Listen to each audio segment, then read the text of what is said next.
Hello, I'm Antonio Neves, and this is an Ad Age Special Report.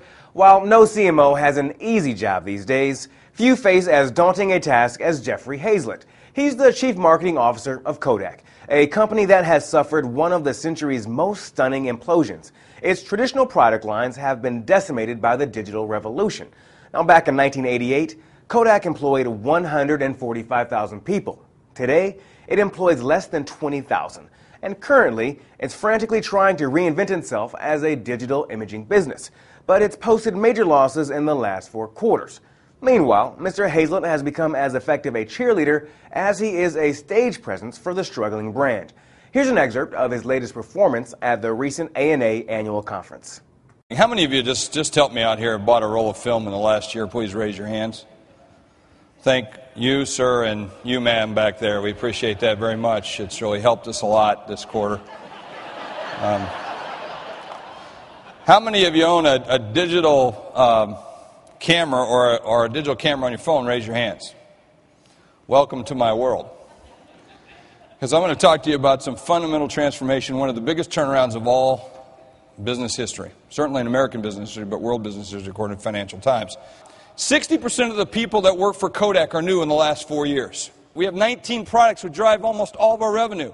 Of the 19 products, all of them are number 1, number 2, or number 3 in the marketplace. All of them. 11 of them are digital products. Half of our products didn't exist 2 years ago.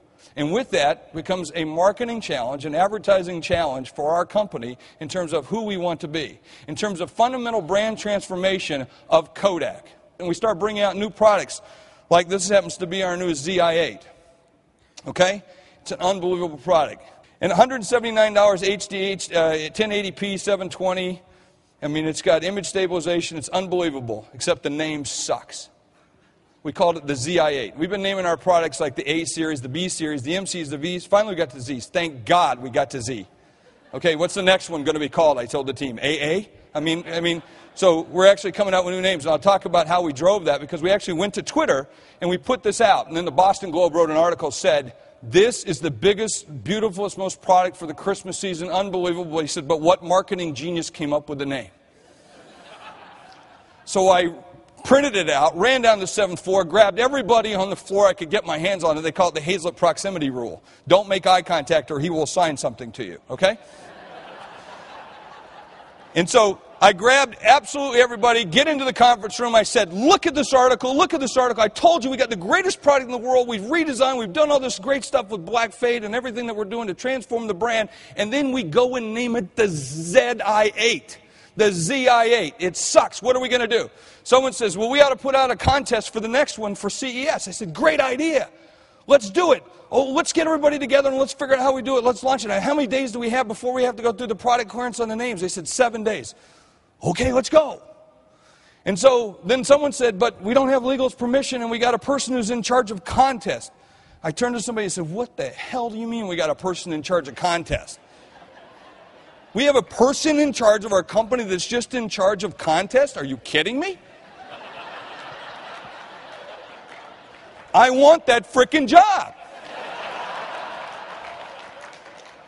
So for 2 days, legal was telling me we can't send it out because if you don't get permission, you'll get a fine. Finally, after 2 days, time's slipping. I want to get the name because we said that we're going to put a contest out that says the person who wins, and since this is the right name, their name will be on the box. Their picture will be on the box. In the box, some way, we'll stand up at CES. I'll put my arm around them. I'll announce it. We'll say the product, and we'll get tons of publicity. It'll be really cool. And you say I'm going to get fined if we don't fill out these forms, and you're slowing me up. Yeah. So finally I said, God, how much could the fine be? I think Bob liked that. I could hear him laughing back there. And I'm thinking, $50,000? Okay, go. So finally I said, hit the tweet. Let's go. Send it out. Send it out. And I'm telling you, in 4 days, we had thousands and thousands and thousands and thousands and thousands and thousands and thousands and thousands and thousands and thousands. I could keep going. Of names submitted. Names from customers who told us what they wanted to call the product and engaged with us. And they sent out over 27,000 tweets of their own telling us. We had more people go to our website and put their name on our website and talk to us about the product since the entire history of our entire flippin' website. Okay? over a period of 4 days. And then the form came.